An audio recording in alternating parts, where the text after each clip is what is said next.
Hello दोस्तों, नमस्कार। Finally यहाँ पर एक बड़ा अपडेट है। अपडेट ये है कि जो सीटों की भर्ती को लेकर जो पुराने शासनादेश थे, यानी कि 2010 2015 तक 2010 से 15 तक जिनमें ज़्यादा आरक्षण दिया गया था, लेकिन कोर्ट ने अब उन्हें रद्द कर दिया है।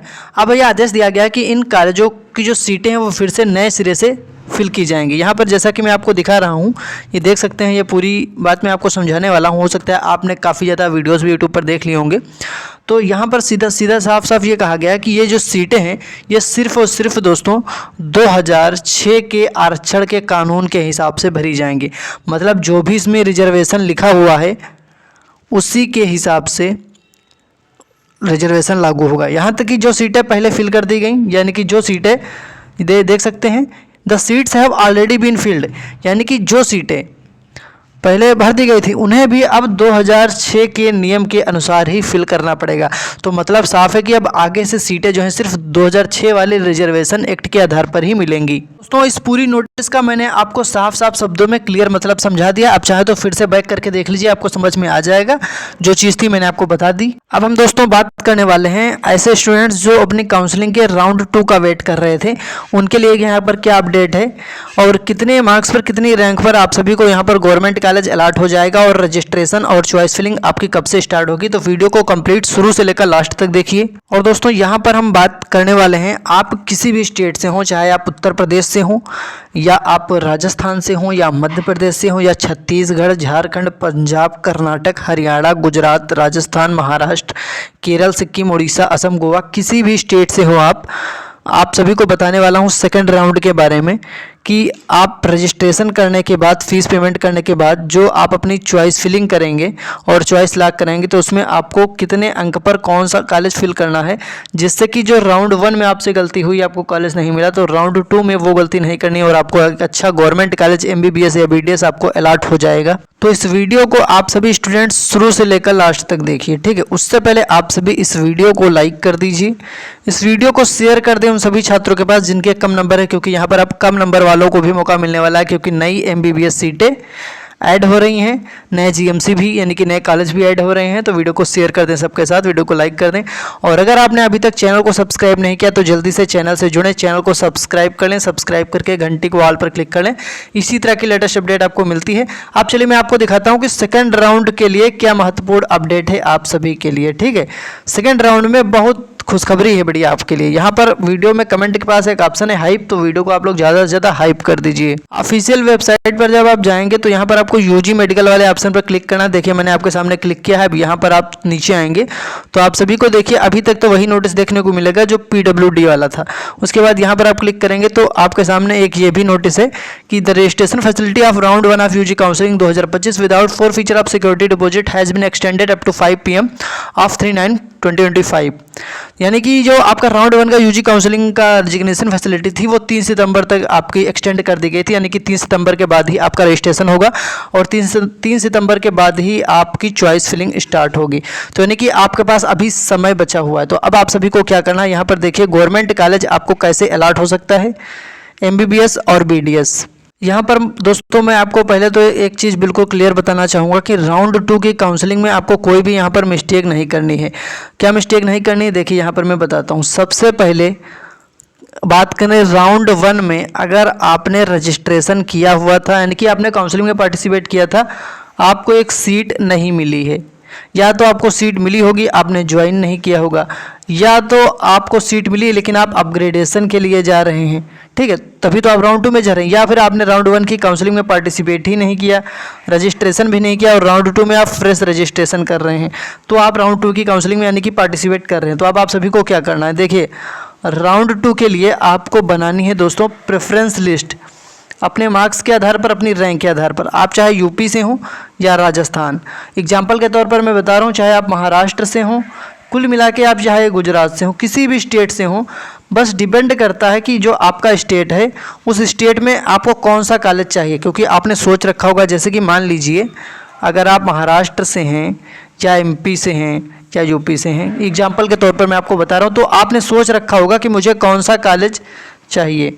तो अपनी रैंक के अकॉर्डिंग आप देखिए, और राउंड 1 में अगर आपने फिल किया था वो कॉलेज अगर आपको नहीं मिला है तो राउंड 2 में आप उस कॉलेज को मत फिल करना, आप न्यू कॉलेज फिल करना और अच्छा कॉलेज फिल करना जो आपका नज़दीक भी हो और वहाँ आपको जो है देखिए फ़ीस से रिलेटेड तो आपको प्रॉब्लम नहीं होनी चाहिए, क्योंकि जो भी MBBS की कॉलेज फ़ीस है स्टेट वाइज वो मैंने आपको ऑलरेडी बता रखी है।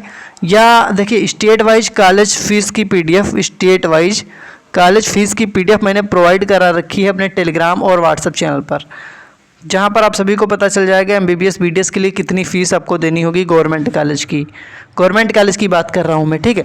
तो इस वीडियो के डिस्क्रिप्शन में टेलीग्राम और व्हाट्सएप चैनल का लिंक है, लिंक पर क्लिक करके टेलीग्राम चैनल को ज्वाइन कर लें, व्हाट्सएप चैनल की लिंक पर क्लिक करके व्हाट्सएप चैनल को फॉलो कर लें। हज़ारों स्टूडेंट्स जुड़े हैं, आप भी जुड़ जाइए। फ्री में सारी अपडेट वहाँ पर आपको दी जाती है, स्टेट वाइज PDF फीस की PDF और काउंसलिंग से रिलेटेड प्रेफरेंस लिस्ट भी आपको वहाँ पर प्रोवाइड करा दी जाएगी। कैसे बनाई जाती है प्रेफरेंस लिस्ट ये भी आपको बताया जाएगा।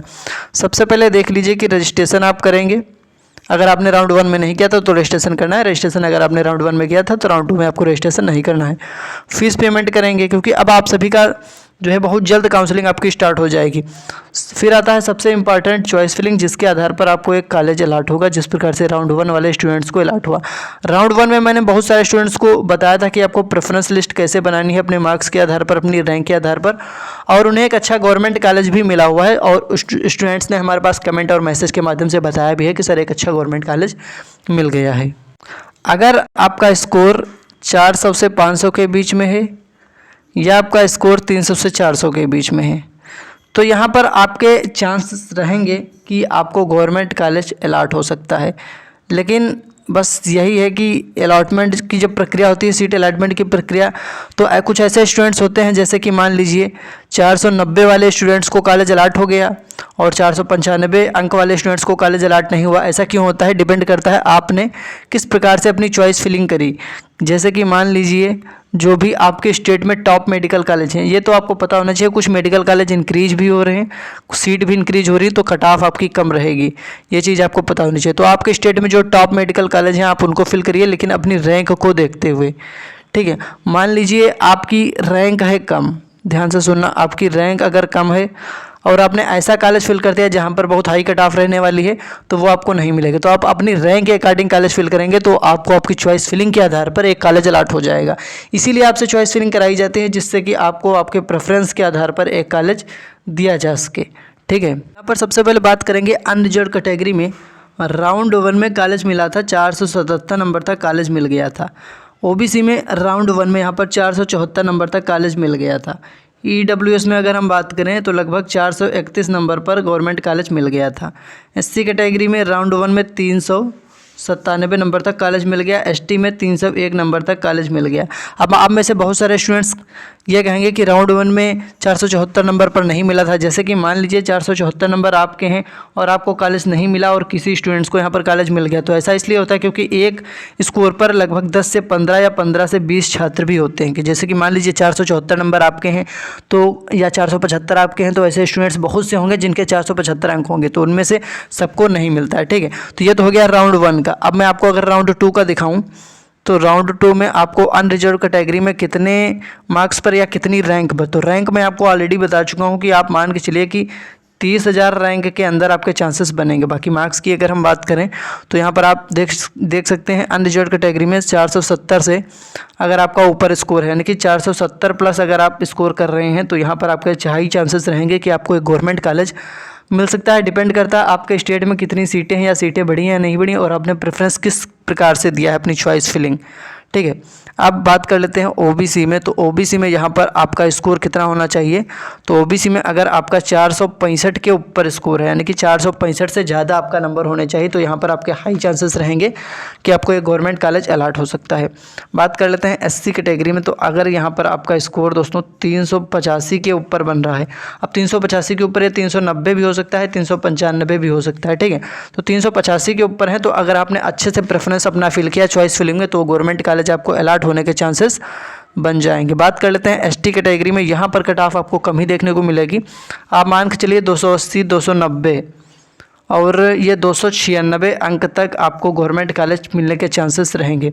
EWS कैटेगरी की बात कर लेते हैं। तो यहाँ पर देखिए EWS कैटेगरी में आपका अगर स्कोर 400 प्लस भी है, तो यहाँ पर आपके चांसेस बन जाएंगे, क्योंकि जब पिछले कई वीडियो में मैंने आपको 2024 का डाटा दिखाया है, उसमें मैंने आपको ये दिखाया कि राउंड 1 से राउंड 2 में कितना स्कोर गिरा है, कितनी कट ऑफ गिरी है, उसी के रिगार्डिंग अगर एक एक्सपेक्टेड चीज़ देखी जाए तो इतने अंक पर आपको गवर्नमेंट कॉलेज मिल सकता है। बाकी अगर आपको समझ में नहीं आ रहा है कि राउंड 2 के लिए आपको किस प्रकार से चॉइस फिलिंग करनी चाहिए, कौन सा कॉलेज पहले फिल करना चाहिए, कौन सा कॉलेज बाद में, तो आप हमसे पूछ सकते हैं।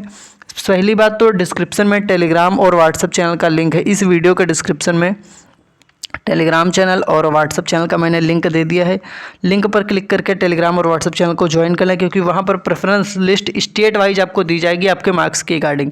तो व्हाट्सएप चैनल की लिंक पर क्लिक करके व्हाट्सएप चैनल को फॉलो कर लें, टेलीग्राम चैनल को ज्वाइन कर लें।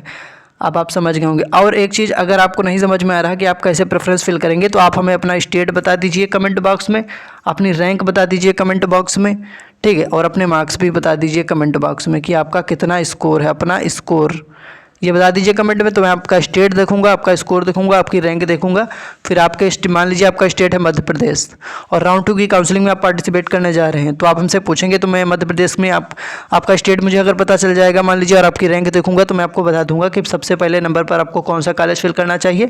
एक प्रेफरेंस के लिए मैं आपकी हेल्प कर सकता हूँ। तो कमेंट में आप अपना स्टेट रैंक जरूर बताएँ। बाकी इस वीडियो को ज़्यादा से ज़्यादा लाइक करें, हाइप कर दें, शेयर कर दें सबके पास, क्योंकि कम नंबर वाले छात्रों को चांस मिल सकता है। बाकी चैनल को सब्सक्राइब कर लें, आगे की जो अपडेट होगी सबसे पहले आप सभी को प्रोवाइड करा दी जाएगी। ठीक है, धन्यवाद।